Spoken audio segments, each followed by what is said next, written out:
dan menyerukan kepada seluruh umat Islam, khususnya yang berada di daerah Jakarta, Jawa Barat, Banten, kepada seluruh pemuda-pemudi anak-anak bangsa Indonesia, kepada seluruh ormas-ormas, LSM, ormas-ormas adat, ormas-ormas Islam, kemudian seluruh pemuda-pemudi masjid, seluruh PHB, Rojali, untuk bisa menghadiri acara aksi 214, yaitu aksi jaga kebinekaan, yang dilaksanakan pada hari Senin 21 April 2025. Titik kumpul jam 10 pagi depan Masjid Agung Al-Azhar Kebayoran, titik aksi jam 12.30 di depan Mabes Polri, yaitu sebagai bentuk protes dan ketidakrelaan atas penghinaan yang dilakukan oleh cucu PKI yaitu Fuad Pleret terhadap Guru Tual Habib Idrus bin Salim Al-Jufri. Sama-sama kita hadiri untuk kita menuntut Mabes Polri untuk segera proses dan penjarakan Fuad demi menjaga persatuan dan kesatuan dan serta Bhinneka Tunggal Ika Indonesia dan menjaga Indonesia dari perpecah belahan umat dan sesama anak bangsa. Assalamualaikum warahmatullahi wabarakatuh. Hadirin sekalian yang dimuliakan oleh Allah Subhanahu wa taala. Para pendiri-pendiri bangsa Indonesia, para bapak-bapak bangsa Indonesia, mereka mendirikan bangsa ini, saudara-saudara, dengan keringat, dengan dengan keringat tanah Indonesia telah dicuci dengan darah para bapak-bapak bangsa, pendiri-pendiri bangsa. Mereka mendirikan ini bangsa bukan dengan senang-senang. Mereka para pahlawan-pahlawan, para ulama-ulama, para kiai-kiai, para hadratus syekh, para habaib-habaib, para ustadz-ustadz zaman-zaman dulu. Waktu itu belum ada polisi, belum ada tentara, belum ada negara kesatuan Republik Indonesia. Bahkan belum ada merah putih, belum ada Garuda, yang ada pondok-pondok pesantren, yang ada musola-musola, yang ada surau-surau, yang ada masjid-masjid, yang ada majelis-majelis taklim, santri-santri, beliau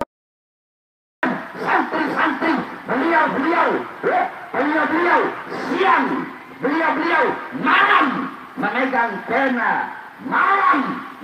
pena, untuk menyebarkan ilmu agama. Malam mereka menangis takut kepada Allah, mereka menangis meminta ampunan kepada Allah untuk bangsa, negara dan rakyat Indonesia agar menjadi negara yang baldatun thayyibatun wa rabbun ghafur. Itu malam. Tapi jikalau siang mereka tidak megang pena, jikalau siang mereka tidak mengalirkan air mata, kalau siang mereka memegang pedang, mengalirkan darah demi bumi pertiwi negara kesatuan Republik Indonesia. Saudara-saudara, persatuan dan kebinekaan yang telah dibangun oleh pendiri-pendiri bangsa kita, bangsa Indonesia, mulai dari berbagai macam suku, betul, berbagai macam suku, berbagai macam ras, berbagai macam etnis, berbagai macam agama. Ini Indonesia kita ada dua, ada ukhuwah wataniyah, ada ukhuwah islamiyah. Ukhuwah wataniyah adalah ukhuwah persaudaraan sesama bangsa, walaupun beda warna kulitnya, ada yang hitam, ada yang putih, ada yang kuning, ada yang coklat. Walaupun berbeda suku-sukunya, ada suku Jawa, ada suku Kalimantan, ada Sumatera, ada Dayak, kemudian ada Sulawesi, Bugis, Makassar, Kaili, Bajo, Wakatobi, Buton dan lain-lainnya, di Sumatera, Padang dan lain-lainnya, Aceh, kemudian sampai di seluruh Betawi, di seluruh Sunda, di mana-mana kita berbeda etnis, berbeda suku, berbeda agama. Ada yang Islam, Kristen, Buddha, Katolik, dan agama-agama lain. Walaupun kita berbeda suku, berbeda etnis, kita berbeda agama, tapi kita disatukan dengan satu kesatuan. Apa itu? NKRI, Negara Kesatuan Republik Indonesia. Kita disatukan dengan satu kesatuan merah dan putih. Kita disatukan dengan satu kesatuan. Apa itu? Bhinneka Tunggal Ika. Walaupun berbeda suku, agama, ras, tetapi kita satu bangsa, satu Indonesia, dan satu merah putih. Maka saya menyerukan kepada seluruh bangsa dan Indonesia, rakyat Indonesia, apapun agamanya, apapun sukunya, rasnya, etnisnya, ayo sama-sama kita bersatu membangun bangsa ini, membangun negara ini menjadi negara yang aman, damai dan tentram. Yang kedua, ada ukhuwah Islamiyah. Ukhuwah Islamiyah, walaupun kita berbeda suku, walaupun kita berbeda mazhab, ada yang mazhab Maliki, Hanafi, Syafi'i, Hambali, ada yang berbeda berbeda toriko, ada toriko Sajiliyah, Qadiriyah, Safariyah, kemudian Tizaniyah, ada majelis taklim banyak, ada yang majelis taklim benderanya warna hijau, warna kuning, warna putih, warna merah. Walaupun kita berbeda manhaj, berbeda pola pikir, berbeda mazhab, berbeda manhaj, berbeda toriko, tetapi kita disatukan dengan apa? Dengan la ilaha illallah Muhammadur Rasulullah. Saudara-saudara, di setiap daerah memiliki simbol kemuliaan dan simbol keagungan. Bagi apa? Bagi para ulama-ulama. Contoh di Jakarta. Di Jakarta ada Mu'alim Sofi Hazali, ada Habib Ali Rahman Haji Kutan, Habib Hussein Bakar Idrus Batang, Ki Haji Abdul Wasyafi, dan masih banyak lagi para ulama-ulama yang menjadi simbol kemuliaan di satu tempat tertentu. Nah, kami di Indonesia Timur, saudara-saudara, khususnya di Palu, di Palu, kemudian di Ternate, kemudian di daerah Mandar, di daerah Manado, sampai ke daerah Minahasa, di Belang. Saya punya abah yang bangun Al-Khairat. Abah saya 15 tahun Komwil Al-Khairat Sulawesi Utara. Abah saya bangun Al-Khairat di Manado, bangun Al-Khairat, kemudian di daerah Minahasa, di Belang, bangun di Tumpak, kemudian ada juga Al-Khairat sampai ke daerah Tarakan, di daerah Altara. Hampir di seluruh wilayah Indonesia Timur ada Al-Khairat yang dibangun oleh seorang tokoh pendidikan yang tidak pernah lelah di dalam berjuang. Untuk apa? Berjuang untuk mendidik putra-putri bangsa Indonesia. Untuk apa? Agar mereka kenal dengan agama, kenal Islam, kenal iman, kenal bagaimana mereka cinta kepada tanah air, bagaimana mereka harus membela tanah air. Saudara-saudara, pahlawan nasional, mereka tidak harus selalu memegang pedang. Tahukah engkau hadis yang diceritakan bahwa saja di akhirat tinta orang yang mati syahid, tinta orang-orang yang mati syahid, kalau dihitung dengan tintanya para ulama, darah orang yang mati syahid kalau ditimbang dengan tinta para ulama, di sisi Allah lebih berat tinta para ulama dibandingkan dengan darah-darah orang-orang yang mati syahid yang berjuang di jalan Allah Subhanahu wa Ta'ala. Nah, Habib Idrus, beliau berjuang dengan pena, beliau kepanasan, kehujanan, pagi siang sore malam berdakwah, naik kapal, dari kapal ke kapal, dari kampung ke kampung, berjumpa dengan raja-raja. Ada yang beliau masukkan Islam, beliau kawin dengan pribumi-pribumi setempat. Saudara-saudara, kita di Indonesia, kalau berbicara etnis, ada Arab, ada India, ada Cina, semuanya orang-orang zaman dulu yang berdagang, mereka yang berdagang, orang-orang Cina ada yang kawin dengan pribumi Indonesia. Betul? Betul? Orang-orang India ada yang kawin dengan pribumi Indonesia. Betul? Orang-orang Arab ada yang kawin dengan pribumi Indonesia. Betul? Nah, orang-orang Belanda ada juga yang kawin dengan pribumi Indonesia. Betul? Jadi jangan sok paling ngomong pribumi.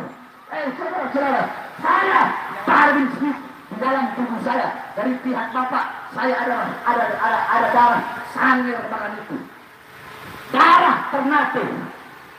Kemudian dari ibu saya ada darah Bajo, darah Buton, darah Minahasa.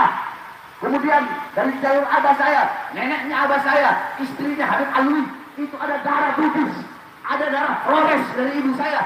7 darah Indonesia Timur mengalir di dalam tubuh saya. Jadi jangan kalian mau memecah belah sesama pribumi Indonesia. Betul?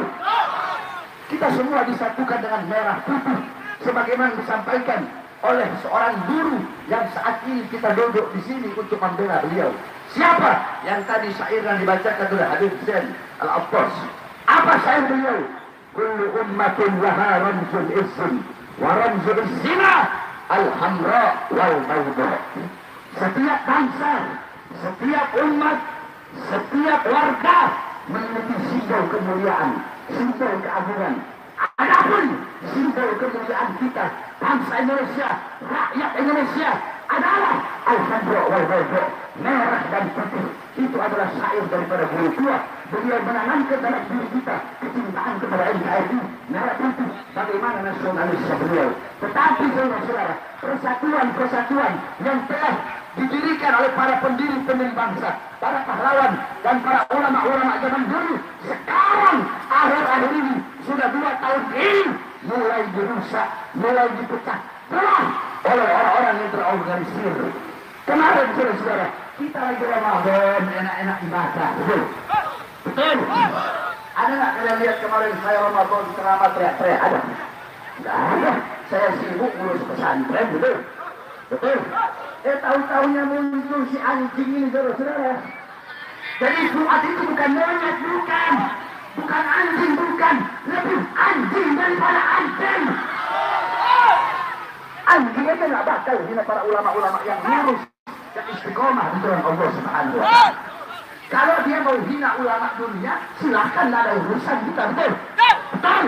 Tapi yang telah dia hina, yang dia telah lecehkan adalah simbol kemuliaan, simbol kehormatan, simbol keagungan masyarakat pribumi Indonesia Timur, yaitu Guru Tua Habib Idrus bin Salim Al-Jufri. Maka saya sampaikan, saya nyatakan dengan tegas. Percuma saya sampaikan di sini cuma adik-adik saya semua. Saya sampaikan kepada Kapolri sampai Presiden, Menkumham dan semuanya ada, bahwasanya saya bersumpah sekarang Fuad monyet anak cucu PKI anjing itu tidak diproses, tidak dihukum, tidak dipenjara, maka jangan salahkan saya. Akan saya ajak seluruh pribumi Indonesia akan kami kepung rumah dia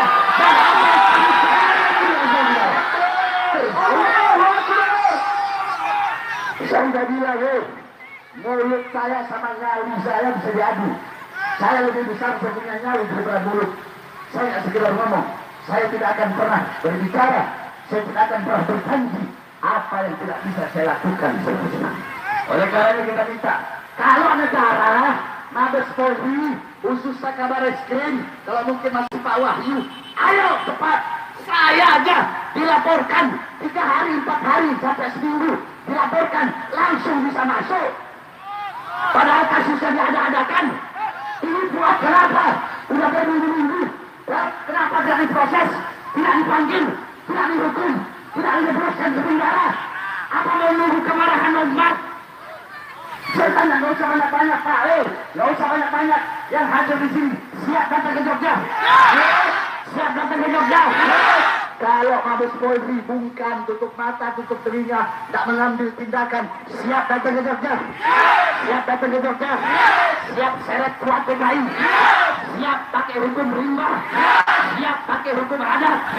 Sampaikan sekali lagi, Mabes Polri tidak ambil tindakan, jangan salahkan kami umat Islam, kami pribumi Indonesia. Belum apa-apa.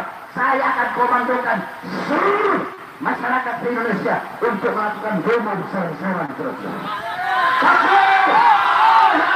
Khususnya yang berada di Indonesia Timur. Nah, Bapak tahu kan bagaimana anak Indonesia Timur kalau lagi demo bagaimana kan? Kami selama ini diam, saudara. Jadi jangan mau pecah belah lah. Mau Indonesia Timur, mau Jawa, mau Sunda, ya, mau Medan, mau Aceh, mau Sumatera, mau Padang, kita semua satu saudara. Nah, pemecah belah kayak begini, saya tanya, harus ditangkap, penjarakan atau dibiarkan? Kita ini masih, saya dari kemarin masih tahan-tahan diri saya. Saya mau datang ke sana sendiri, tidak perlu banyak orang. Kenapa? Karena saya masih menghormati hukum, masih menghormati proses kepolisian. Tapi kalau kepolisian, ya, hukumnya udah dihormati, kita udah adem ayem, udah menyampaikan aspirasi, tetap pura-pura budak, tutup mata, tutup telinga, gak mau pengen negara aman, ya jangan salahkan saya yang saya terima bahasa